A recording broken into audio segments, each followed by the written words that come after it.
হে WhatsApp লারাম আছে ভাই সাহেব এক দেশ ও আসিন কতটি বান্দর বান্দরে কত কিতা ভুট্টা খেতের মধ্যে হামায় আর ভুট্টা খাইতো পরে হঠাৎ করে একদিন দেখে ভুট্টা খেতে যে মালিক সে এলো পশ্চাৎ দেশে বাইরে যাচ্ছে তো বান্দর বিরাট বিরক্ত সবটি বান্দরে কয় এটা কোনো কথা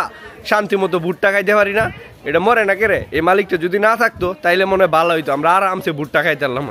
তো পৃথিবীর সব নজির উপেক্ষা করে পৃথিবীর সকল সূত্র উপেক্ষা করে বান্দরের কথায় ক্ষেতের মালিক আসলে একদিন গেল মইরা। তো মইরা যাওয়ার পরে বান্দরের তো ভুট্টা খাইতেছে আরামসে 2-3 মাস খাইছে দুমায়া ভুট্টা খাইছে খাওয়ার পরে